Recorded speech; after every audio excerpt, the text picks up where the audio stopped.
Okay, before we head in, let me update you on the applied level. Up last week, the video for the healthcare sector was uploaded. This week, Understanding Pharmaceuticals will be uploaded. I'm just in the process of narrating it. Companies that I'll be using, excerpts from their 10Ks, Pfizer, Merck, Teva. These are two brand name. This is a generic. McKesson Distributor, and CVS Health, which owns a PBM, Pharmacy Benefits Manager. So I'll be using excerpts from their 10Ks. Keep in mind, on December 1st, price increases to $4.40 from $3.20. So there'll be a price increase only because there's significantly more content.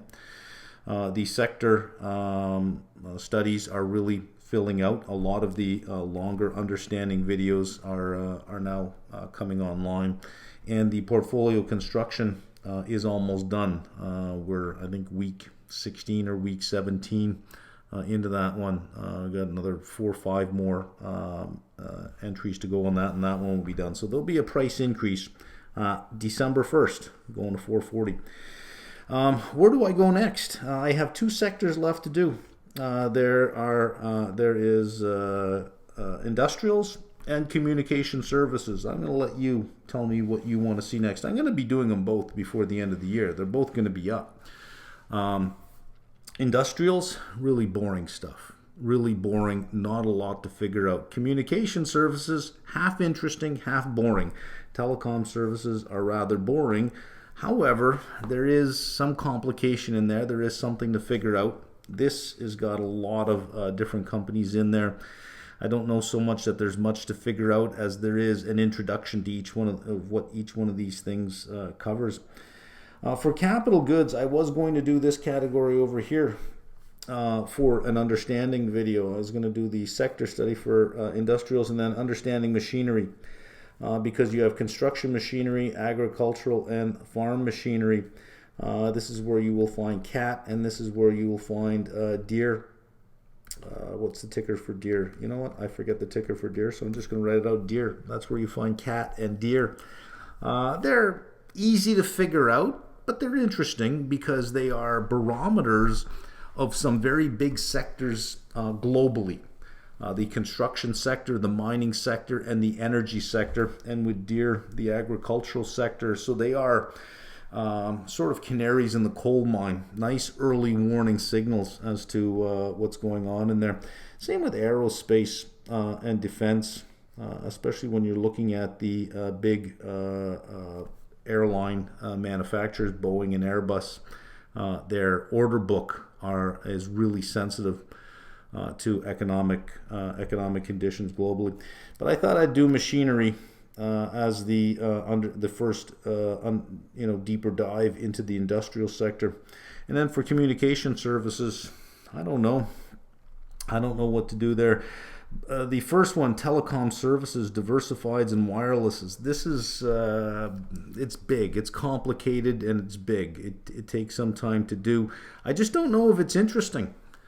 As far as an investable sector, it seems to me that the more interesting things from an investment perspective are down here. That these may be more interesting to do. However, they're not difficult. They're not hard to figure out, but they're more interesting. Telecom services up here are a little bit more difficult to figure out, but they're not interesting. So there's a sort of a trade-off. So I'm going to let you vote in the comments section if you're a subscriber to the applied level. What do you want to see next? Industrials or communication services? And with industrials, are you good with machinery? And for communication services, telecom services, which would include diversifieds and wirelesses, or do you want me to do something down here which is more interesting but not difficult to figure out? You tell me. Anyways, let's head in. Let's start here. After the close on Friday, Moody's didn't downgrade. I wouldn't call it a downgrade. Didn't downgrade a U.S. credit rating. Just moved it from stable to negative. Outlook negative. First paragraph here, citing large fiscal deficits and a decline in debt affordability, which both of those things are true. A move that drew immediate criticism from President Joe Biden's administration. And let's see what their response was. White House spokesperson Karine Jean-Pierre said the change was yet another consequence of congressional Republican extremism and dysfunction. It's not our fault, it's their fault. We don't have to change, they have to change. And of course, what do you think the Republicans answered with? Republican majority, Mike Johnson here, about several stopgap measures. That's about the paragraph above. It said Moody's decision underscored the failure of what he called Biden's reckless spending agenda. It's not us, it's them. We don't have to change, they have to change. And this is where we are in Washington. When you learn about financial assets and risk to financial assets, one of the risk factors that you include is political risk, because there is always changing legislation and changing tax laws, so you have to consider that for the asset that you have. We have to add another element of political risk at this point called clown risk, because this is what our elected officials are just highly paid clowns. Okay, let's have a look at yields. And the change in the capital market yields, especially the 10, the 20, the 30, they do hide some of the volatility that we had during the week.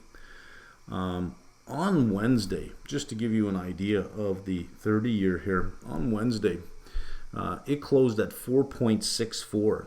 And then Thursday did not have a very good 30-year auction and closed at 4.77. So from Wednesday to Thursday, it gained 13 basis points and then settled down 4 basis points. On Friday, it settled down 4 for the week, but it had moved up significantly. What happened on Thursday is the yield it cleared at was significantly higher than the yield at which the 30-year was trading at before the results of the auction were announced. So because of that, the market adjusted very quickly. And it was like 1.4% on the 30-year. Given the duration on the 30-year, it had to adjust 1.4%. So it dropped 1.4% in a short, like within a couple of minutes. It had lost 1.4%. I don't know how that's going to spill over into the week coming up, because it wasn't really a downgrade. It was a move from stable to negative. On statements, we all know. Statement number one, the deficits. The deficits are just too big, and there doesn't seem to be any concern on either side to do anything about it. Number two, the debt servicing cost. Yes, it is increasing. And of course, number three, Washington dysfunction. That's nothing new. Those three things are nothing new. They were simply spoken by a company that rates the U.S. debt. So I just don't know what to expect on Sunday night when Globex opens, but the thing to watch is the long bond futures contract, ZB, and see how it responds. The 2 to the 10 inverted another 17 basis points, negative 43. Some of that, I think, will be corrected this week. I think you'll get a steepening of the curve again, because this move to the negative has got to affect something. The 3-month to the 10-year, 4 basis points, still inverted significantly, well over a year now. Canada, 120 basis point inversion on that one. For the Fed balance sheet, it actually increased 25 million. Nothing ran off over the last week. Nothing ran off. So this is a rounding error, really. So it's unchanged. But the overall balance sheet is down 41 billion. Money market funds. Look at that. Still bringing money in, up 16.88 billion. Both retail and institutional increased their footprint in the money markets. Government down 241 million here, but prime up almost 4.5 billion. Here up almost 10 billion, and in prime up almost 2 billion. December's FOMC 31 days away. Still quite some time. November 1st, minutes from that FOMC is 10 days away. This week we have CPI and PPI. CPI is on Tuesday. PPI is on Wednesday. The odds for rate hikes have changed. No hike was 95%, down to 90%. The 25 basis point is getting a bid here. 9.1% probability of a rate hike. Going out to June, mid-year, this is where we really see a shift. Right now we're sitting at 60-40, a cut. If you add up all the probabilities of a cut, you get to 60% of some kind of cut, versus either we stay the same or we have an increase. The same or higher is 40%, a cut is 60%. Last week it was 85-15. That some kind of cut was pretty much in the probabilities here, 85%.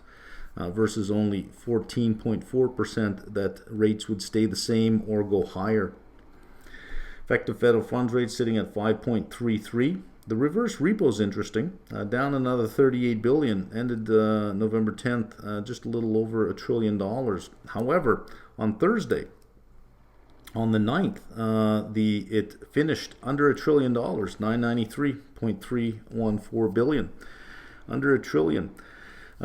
With Treasury, with T-bill issuance, I expect that to continue. All money market rates are higher than 5.3. This is what the reverse repo is paying, 5.3 one-day SOFR. All money market rates are higher. The 30-day is sitting at 5.53. And being that there is a lot of issuance and a lot of liquidity, why would you take 5.3 when you can get higher, especially for longer repos, for term repos, rather than turning it over every day for 7 days. You can find a 7-day T-bill. So I expect that this will continue. Before the pandemic, this was really low. I mean, you've got a long way to go. So we've gone from what, almost 2.5 trillion down to 1 trillion on the reverse repo. Lag 5.33 on effective federal funds rate now. 12 months ago it was 3.83. If we think there's a 12-month lag on average, 150 basis points still left to be felt in the system. Lots of speakers this week. You have inflation information, so may as well get them out there. Monday is Bostic, Tuesday Jefferson, Barr, Mester, Goolsbee. Wednesday is Barr, Thursday Cook, Barr 2 more times, Mester 2 more times, Williams, Waller, and then Friday you have Daly. Our real yields all pull back. The 5-year unchanged, and from the 7 to the 30, real yields all dropped. Break-even rates all increased, quite a bit too. Those aren't small moves. Those are quite a bit. Those look intentional. It's in line with Michigan consumer sentiment released on Friday. The inflation expectations all came in higher than the last reading. So inflation expectations are moving upward. Looking at Fed funds, some of the rate cuts are being moved out of the futures here. We're bottoming out here in February at 94.61, a rate of 5.39. In June, 94.805, implying 5.195. That is a drop of 19.5 basis points. The implied rate increased 15.5 basis points, taking out that cut. And going out to the end of the third quarter, 95.04, implying a rate of 4.96, which from the end of June to the end of September is a 23.5 basis points lower. For December 24 over December 23, 79 basis points. Q2, based on Fed funds futures, is 19.5. Q3, negative 23.5, leaving 36 in Q4. Still looking like roughly 1, 2, 3 cuts, but not so decisively. Last week it was pretty decisive that we're going to have 3, maybe 4 cuts. This looks like maybe by the end of June you'll have 1 cut, but certainly at least 2 cuts in the second half of 2024. TLT was having a good week until the 30-year, until Thursday. Still managed a 0.41 for the week, but at the end, after the close on Friday, it lost about 50 cents of its price to close at 87.51, but that's not the official closing. That is just where it ended up. at 87.51. That was basically unchanged over the week. SPY up 1.31%. You can see the effect of the 30-year auction right here, and it just corrected, and because of the speed of the correction, really overcorrected. But all day long it was having trouble. It opened lower and it started drifting down in anticipation of the auction. You know, there was some concern of if you don't have a good auction, things are going to get bad. So it started dropping in front of it, and then you had the auction. It's not a fail. You don't call it a failed auction. It's just that when you look at the price, and when we say the price, the yield at which the issue cleared, the yield when it was announced was a higher yield than where the 30-year was in the market at that time. So if you take the duration of the 30-year, and you multiply by the change in yield that would be required to adjust from where the market was to where it cleared, you had theoretically would have been a drop of 1.44% from here to wherever it settled out to equal that yield. Would have had to have been an instantaneous drop of 1.44%. Here is the close, actually. I should say this was the close over here, close to 88. See this red bar? That's Moody's right there, and we closed at 87.51. So we lost about 50 cents going into the last hour from 4 to 5 o'clock in extended trading. Lost about 50 cents. Low liquidity. Losing 50 cents isn't really that bad, considering the headline. Overall, it's not that bad, but it was after hours. It was on a Friday. The liquidity just wasn't there. The volume wasn't there. So we have to wait and see what happens when Globex opens at 6. We'll get our first look at how ZB opens, which is the 30-year bond futures. 30-year fixed rate 7.5, down from the high of 7.79, down 29 basis points. The spread contracted 21 basis points because the 10-year Treasury only contracted 5 over the Thursday over Thursday. So the spread's still sitting at 288 basis points, which is still fairly wide.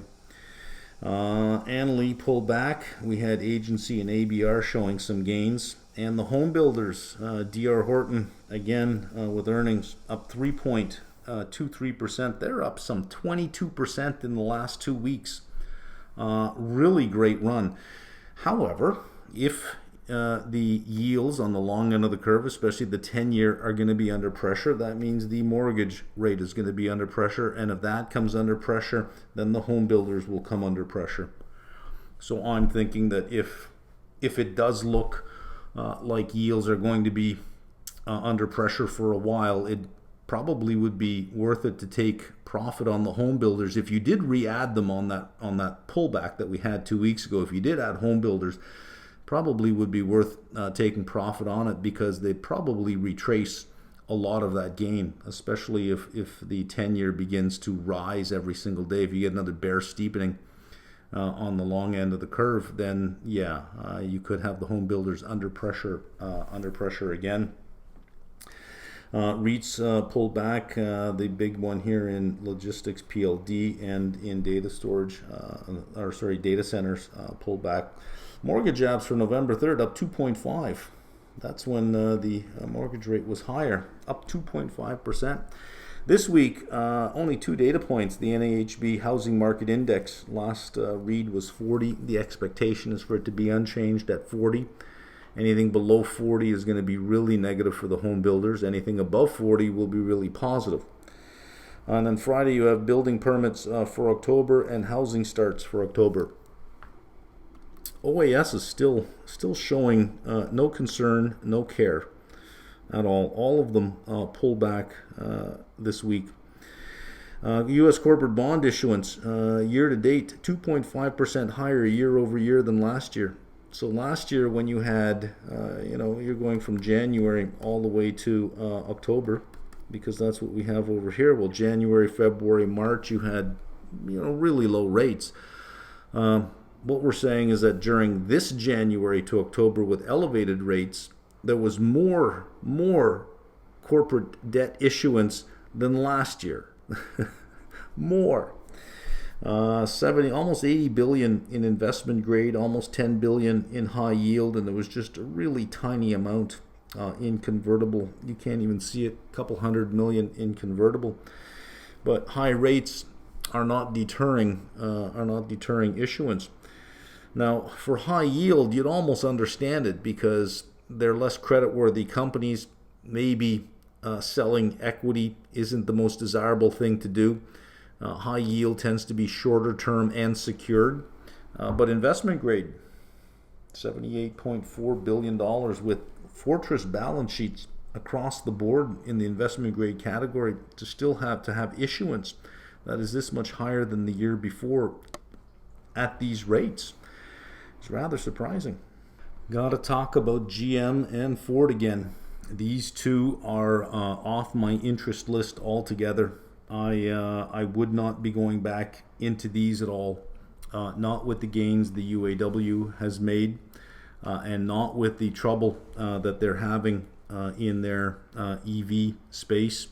They haven't pulled their capex, but they've certainly extended the tail out of when that's going to happen.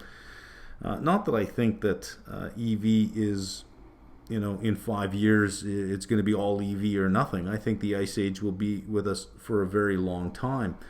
But the story is gone. If you're just going to be in ICE vehicles and your EV portfolio is going to take much longer to come online than it needs to, that's unfortunately the story today, and they're not part of that story. Even though I think the cash flows from ICE are going to be very good for a period of time, and given their market caps, just the cash flow yield alone is attractive. Just that alone is attractive. I still wouldn't touch them. GM 3-year low, you got to go back to August 3rd, 2020 to get that low. And Ford more than a 2-year low, you got to go back to November 1st, 2021, both hitting 52-week lows.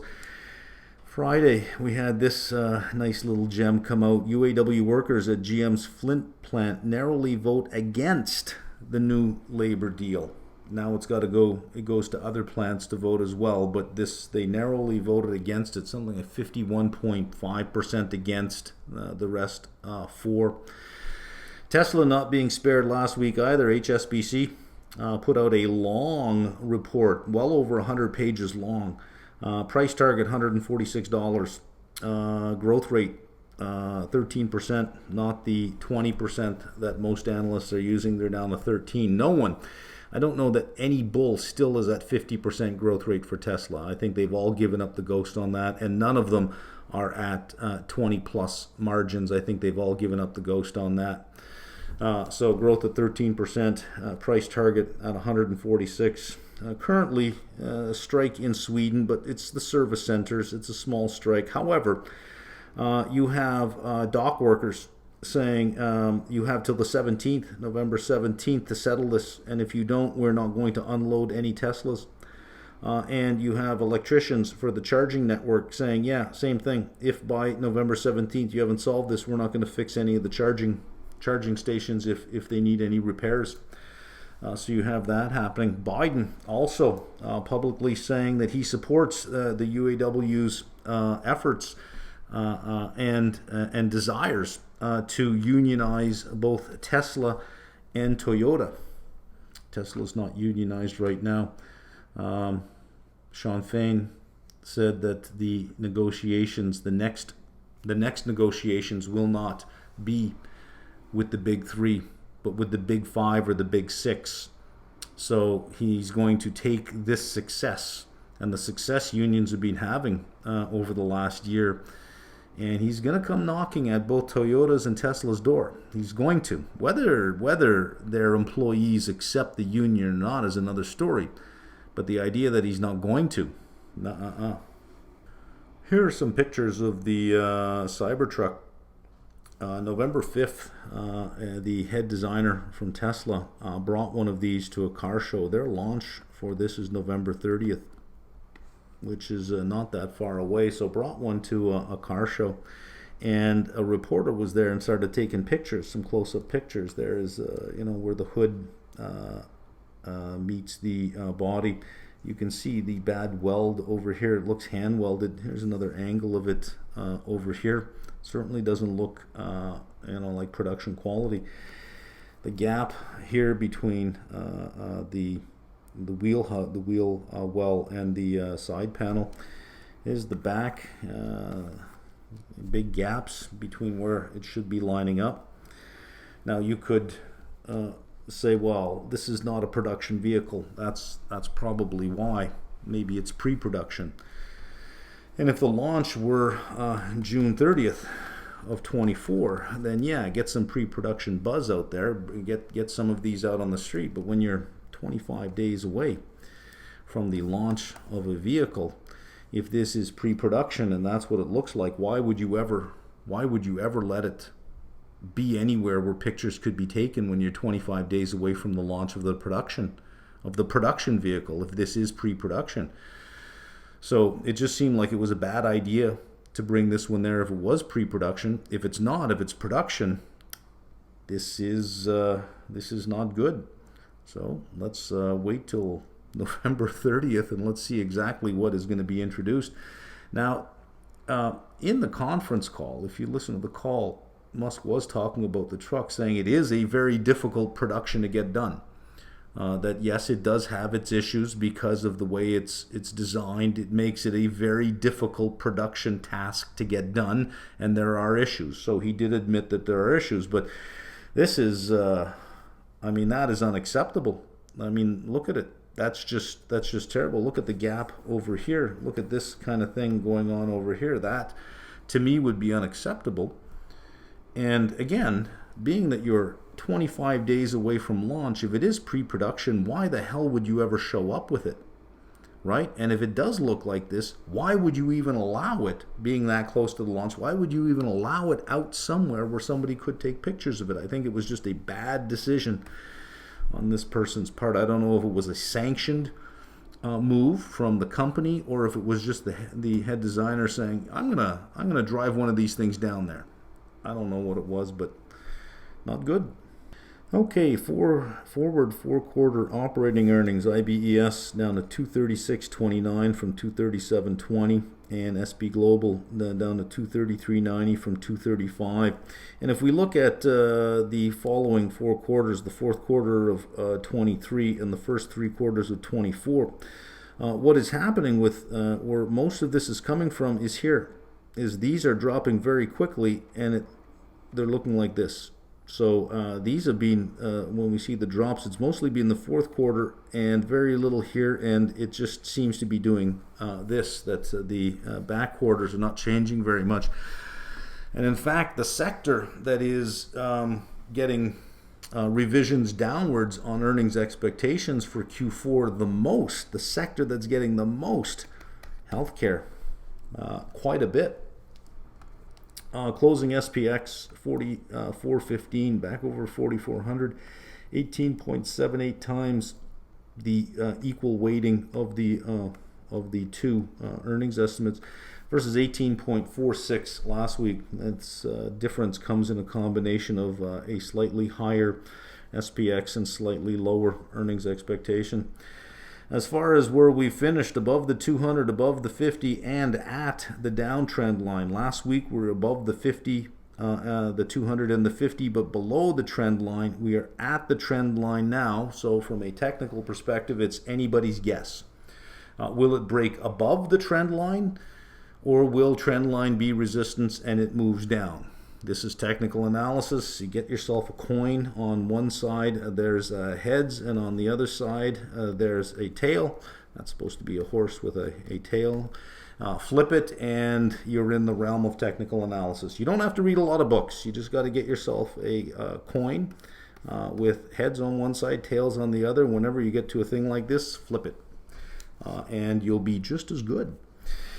Implied volatility really dropping away. Look at that, down to 14%. A couple of weeks ago it was at 100%, all the way down to 14%. Last week was at 26%. This week you've got some big retailers reporting: Home Depot, Target, Walmart, Ross Stores. I think TJX is in there as well. They usually are at the tail end of earnings season, signifying sort of the end of it all.